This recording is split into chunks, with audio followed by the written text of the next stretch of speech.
বন্ধুরা আজকে দেখেন আপনাদের সামনে নতুন একটা রেসিপি শেয়ার করি। দেখেন কি বানাইছি। এর একটা নতুন ডিজাইনের একটি পিঠা, ডিম, চিনি আর ময়দা, এগুলো এখন তেলে ভাজবো। দেখতে থাকবেন। দেখেন মশলা দিয়ে কি সুন্দর ফুলতেছে, কালারটা আরো সুন্দর হবে।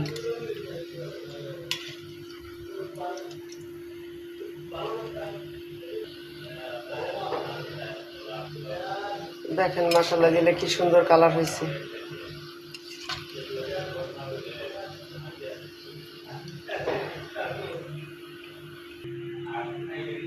দেখেন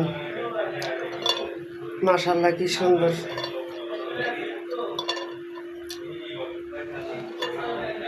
দেখেন পিঠটা কত সফট, অনেক সুস্বাদু।